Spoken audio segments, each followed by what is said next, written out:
আপনারা আহলে হাদিস পরিচয় দেন, আবার হাতে তাবিজও বাঁধেন। বাঁধে না সম্বলপুরের মানুষ? বাঁধে। আপনারা আহলে হাদিস পরিচয় দেন, আবার হাতে কালো ধাগাও দেন। আহলে হাদিস পরিচয় দেন, আবার প্যান্ট টাকলু নিচেও পরেন। আহলে হাদিস পরিচয় দেন, আবার আপনার স্ত্রী কন্যা আজকে মেলাতে ঢং ঢং ঢং ঢং করে ঘুরে বেড়াচ্ছে। এই তো আহলে হাদিস। জি না, এরা আহলে হাদিস নয়। এরা আহলে হাদিসের খুশুসিয়ত বোঝে না। প্রকৃত আহলে হাদিস হতে হবে তাবিজের মুখে লাথি মেরে দিতে হবে। প্রকৃত আহলে হাদিস গান বাজনার মুখে লাথি মেরে দিতে হবে। প্রকৃত আহলে হাদিস শফিকের মুখে লাথি মেরে দিতে হবে। প্রকৃত আহলে হাদিস তারাই যারা পর্দা করে চলাচল করতে পারে, তারাই প্রকৃত আহলে হাদিস। বাদ বাকিরা সব শুনে শুনে আহলে হাদিস। কথা মিললো না? কথা মিললো? সম্মানিত মুরব্বী সাহেব, আপনাকে আমি অনুরোধ জানাচ্ছি, আপনি আহলে হাদিস মানুষ, আমিও জানি। এরপর আপনাকে এইভাবে কথা বললাম এই কারণে যে আপনার যেন ব্রেনে একটু আঘাত লাগে, আপনার যেন বিবেক খুলে, আপনার যেন বুদ্ধি একটু আসে, এই জন্য আপনাকে বলতে চাইলাম। সম্মানিত দিনী ভাই ও বোন, একটু আপনারা আমার দিকে লক্ষ্য করুন। আমি আয়াত এবং হাদিস পেশ করেছিলাম সালাতকে নিয়ে। এবার আমি আবার আয়াত পেশ করে আপনাকে দেখাতে চাচ্ছি, সেটা হচ্ছে এই যে আজকের পর থেকে আর কেউ আমরা সালাত ত্যাগ করব না ইনশাআল্লাহ। ইনশাআল্লাহ আজকের পর থেকে কেউ সালাত ত্যাগ করব না ইনশাআল্লাহ। আব্দুল করিম আপনি যা বলবেন বলেন, নামাজ পড়ছি না, নামাজ পড়তে পারবো না। কি হবে নামাজ পড়ে? তাই না? কে ধনী হলো? নামাজ পড়ে কেউ ধনী হয়ে যায়? কেউ হয় না। নামাজ পড়ে ধনী হবেন কিনা বলতে পারি না, জাহান্নামের আগুন থেকে বাঁচতে পারবেন এটা বলতে পারি, তাই না? জাহান্নামের আগুন থেকে বাঁচতে পারবেন এটা আমি আপনাকে চ্যালেঞ্জমূলক কথা দিয়ে বলতে পারি। আপনার সালাতে আপনি কিয়ামতের মাঠে কেমনে কথা বলবেন? আব্দুল করিম ভাই কি ব্যাপার, কেমন কথা বলছেন? আমি টাকা দান করেছি লক্ষ করে টাকা, কিয়ামতের মাঠে বাঁচবো না মানে? আমি 20 বার হজ করেছি, উমরা হজ পালন করেছি, আমি বাঁচবো না মানে? আব্দুল করিম ভাই কেমন কথা বলছেন? ফকিরের সাথে দেখা হলে আমি ফকিরকে 10 টাকা 20 টাকা 50 টাকা দান করি, আমি জাহান্নাম থেকে বাঁচবো না মানে? জি, এইগুলা নেকির কাজ ততক্ষণ পর্যন্ত টিকে আছে যতক্ষণ পর্যন্ত সালাত আছে। একটু আপনাকে দেখায় হাদিস। এরা তো আহলে হাদিস, এরা প্রমাণ ছাড়া কথা বিশ্বাস করে না। আবু হুরায়রা রাদিয়াল্লাহু তাআলা আনহু বলেন, রাসূল সাল্লাল্লাহু আলাইহি ওয়াসাল্লাম বলেছেন, ইন্না ওয়ালা মা ইউহাসাবু বিহিল আবদু বিসসালাতি ইয়াউমাল কিয়ামা।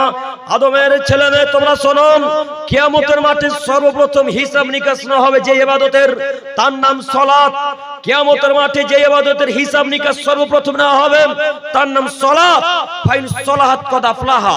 যদি সালাতের হিসাব আল্লাহ কবুল করে দেয়, যদি সালাতের হিসাবকে আল্লাহ রাইট মেরে দেয়, তাহলে সব ইবাদত আল্লাহ কবুল করে নেবেন।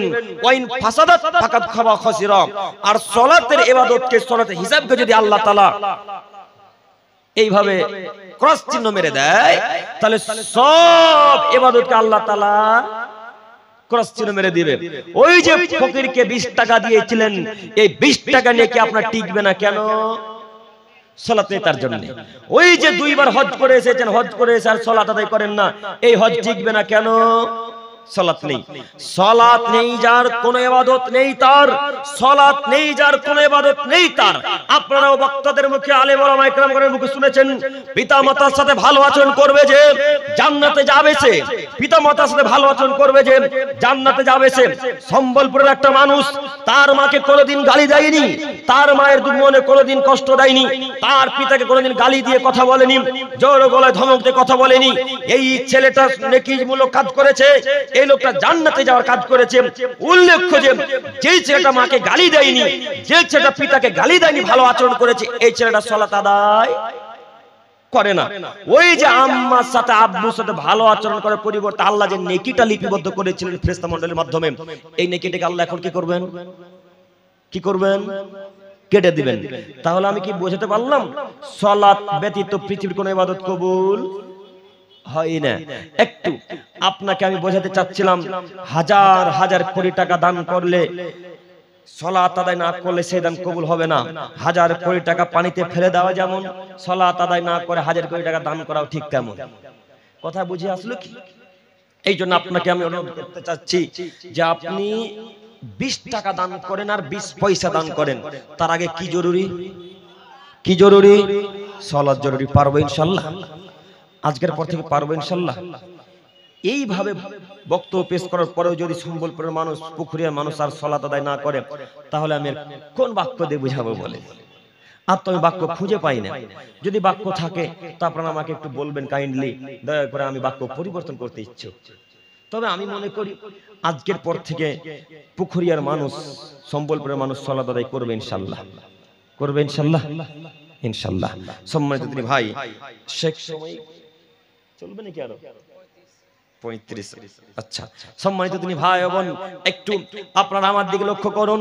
সম্মানিত দিনী ভাই বোন, সম্মানিত দিনী ভাই বোন, একটু আপনারা আমার দিকে লক্ষ্য করুন। সালাত নিয়ে আমি আলোচনা করছিলাম। এর পরের হাদিস বুরাইদা রাদিয়াল্লাহু তাআলা আনহু থেকে বর্ণিত, তিনি বলেন রাসূল সাল্লাল্লাহু আলাইহি ওয়াসাল্লাম বলেছেন, আল আহদুল্লাযী বাইনানা বাইনাহুমুস সালাত ফামান তারাকাহা ফাকাদ কাফারা। হে আদমের ছেলে মেয়ে, তোমরা শোনো, মুসলমানের মাঝে আর কাফের মাঝে পার্থক্য হচ্ছে সালাত। মুসলমানের মাঝে আর কাফের মাঝে পার্থক্য হচ্ছে সালাত। যে সালাত আদায় করলো সে মুসলিম, যে সালাত আদায় করলো না সে কাফের। যে সালাত আদায় করলো সে মুসলিম, যে সালাত আদায় করলো সে কাফের। একটা হাদিস আর একটা সহিহ মুসলিম ও মিসকাতের হাদিস পেশ করে দুইটা হাদিসের ব্যাখ্যা একসাথে সম্বলপুরের মানুষকে বোঝাতে চাচ্ছি। একটু এক খেলে চেয়ে থাকেন।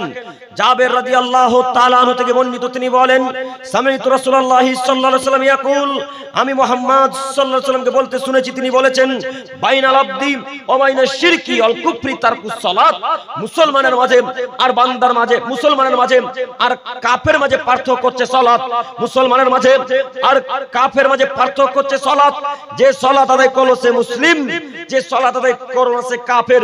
যে সালাত আদায় করলো সে মুসলিম, যে সালাত আদায় করলো সে কাফের। উপর হাদিস একটা হাদিস পেশ করেছিলাম, মুসলমানের মাঝে আর কাফের মাঝে পার্থক্য হচ্ছে সালাত। এই হাদিসও অনুরূপ একই কথা হুবহু। আল্লাহ তাআলা নবী বলছেন, যে সালাত আদায় করলো সে মুসলিম, যে সালাত আদায় করলো না সে কাফের। একটু এবার আমি আপনাদের গ্রামের সর্দারকে বলতে চাচ্ছি, এবার আমি আপনাদের গ্রামের সারা পৃথিবীর দায়িত্বশীলদের অনুরোধ করে বলতে চাচ্ছি, যারা সালাত আদায় করে না তারা মুসলিম নয়। যারা সালাত আদায় করে তারা মুসলিম নয়। যদি মুসলমান না হয় তাহলে এদের জানাজায় কাফন দাফনে উপস্থিত হওয়া যায় না। এদের কাফন দাফনে জানাজাতে উপস্থিত হবেন না। আমি সম্বলপুরের মানুষের কাছে অনুরোধ করে যাচ্ছি, আব্দুল করিম ভাই, তাহলে তার জানাজা কে পড়বে? হাজার হাজার বেনামাজি আছে, তারা পড়বে। তাই বুঝছেন? বুঝেননি কথা মনে হয়? হাজার হাজার বেনামাজি আছে, সুদখোর, গাঁজাখোর, মদখোর, হিরেনখোর, ফেন্সিডলখোর আছে, তারা পড়বে। 5 ওয়াক্ত সালাত আদায়কারী ব্যক্তি, ইমানদার ব্যক্তি, তার সালাত, জানাজার সালাত আদায় করবে না। একটু আপনাকে আমি দেখাই, এখানে একটা হাদিস পেশ করে এই জায়গাতে আমি আবার আসতে চাইছি। দুইটা বাক্য মনে রাখবেন, পয়েন্ট।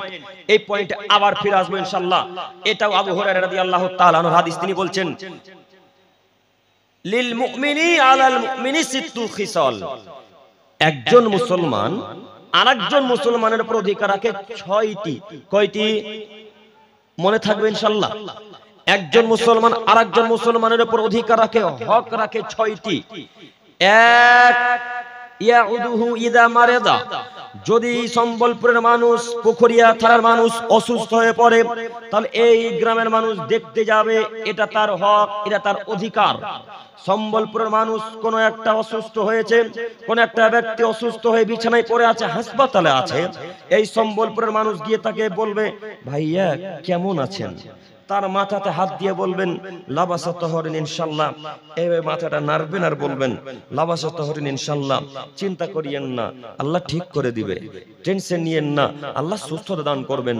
তারপরে বলবেন, আযহিবিল বাস রাব্বান নাস ওয়াসফি আনতা শাফিলা শিফা ইল্লা শিফাউকা শিফা লা ইউগাদিরু সাকামা। এইভাবে দোয়া করতে হবে। এই দোয়া আমার নবী দিলেন, এই দোয়া আমার নবী দিলেন। আপনি তো ওই ব্যক্তিকে দেখতে গেলেন না, এই কারণে যে দেখতে গেলে 500 টাকার 1 কেজি আপেল লাগবে, তাই না? তাই দেখতে গেলেন না। তো আমার নবী তো একবার বললেন না যে টাকা নিয়ে যেতে হবে। আমার নবী তো একবার বললেন না যে আপেল কলা বেদানা নিয়ে যেতে হবে। কথা বুঝতে পারেননি মনে হয়? কথা বুঝে এসেছে কি? আমার নবী তো একবার বললেন না যে 500 টাকা দিয়ে আসবে, 10 রিয়াল দিয়ে আসবে, এই কথা আমার নবী বললেন। আমার নবী বললেন, গিয়ে শুধু দোয়া করবে, লাবাসা তাহরুন ইনশাআল্লাহ। আযহিবিল বাস রব্বানা সুসতান্তা শাফিল আসিফা ইল্লা শিফা কুসিবা লা ইয়াগুদু সাকামা, এই দোয়া আমার নবী করতে বললেন, কই একবার গেলেন না কেন? আল্লাহ নবী বলছেন, যদি কোনো মানুষ অসুস্থ ব্যক্তিকে সকালে দেখতে যায়, মাগরিব পর্যন্ত ৭০,০০০ ফেরেশতা ওই লোকটার জন্য দোয়া করবে। আল্লাহু আকবার। হাদিস বুঝতে পারেননি মনে হয়। যদি কোনো মানুষের অসুখ হয়, সম্বলপুরের মানুষ যদি কেউ দেখতে যায় সকালবেলা, সকাল থেকে নিয়ে মাগরিব পর্যন্ত কত হাজার ফেরেশতা লোকটার জন্য দোয়া করবে? ৭০,০০০। মাগরিবের সময় যদি আবার কেউ তাকে দেখতে যায় অসুস্থ ব্যক্তিকে, মাগরিব থেকে ফজরের পূর্ব পর্যন্ত আবার ৭০,০০০ দোয়া করবে ওই লোকটার জন্য, যে লোকটা তাকে দেখতে গিয়েছিল। তো আজকের পর থেকে দেখতে যাবেন না? যাবো ইনশাআল্লাহ। যতই শত্রুতা থাকুক না কেন, যতই মারামারি কাটাকাটি থাকুক না কেন, অসুস্থ হয়ে গেলে তাকে দেখতে যাবো ইনশাআল্লাহ। এটা তার হক, এটা তার অধিকার, মনে থাকবেন ইনশাআল্লাহ। ২, ইয়াশহাদু ইদা মাতা, যদি কেউ মারা যায় তাহলে তার জানাজায় কাফন দাফনে উপস্থিত হতে হবে, এটা তার অধিকার। যে লোকটা সম্বলপুরে মারা গেছে, ওই লোকটা জীবিত লোকের কাছে হক রাখে, পাওনা পায়, যে লোকটা আমার গোরস্থানে কবর খুঁড়বে, এই লোকটা আমাকে কাফন পরাবে, এরা আমাকে গোসল দিবে, এরা আমাকে খাটে করে বয়ে নিয়ে যাবে, এই লোকটা অধিকার রাখে এই জীবিত ব্যক্তিদের কাছে। ততক্ষণ পর্যন্ত লোকটা অধিকার রাখবে যতক্ষণ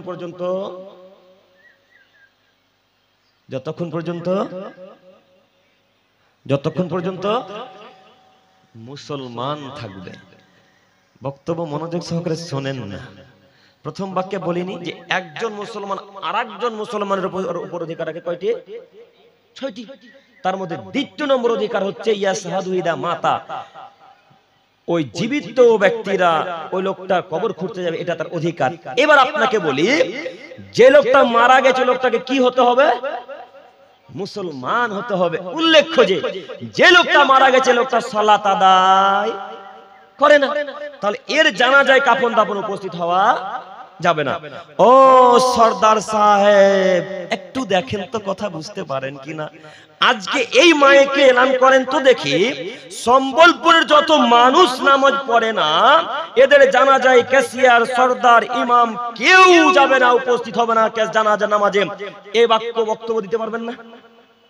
দেওয়া উচিত। যদি আজকে সরদার সাহেব এইভাবে বক্তব্য দেয়, শুধু এই গ্রামে কেন, সারা পৃথিবীর দায়িত্বশীলদেরকে এইভাবে বক্তব্য দেওয়া উচিত। যদি দেয় তো সম্বলপুরের মানুষ উঠে গিয়ে বলবে, ও সরদার সাহেব, আপনি নিজেই তো নামাজ পড়েন না।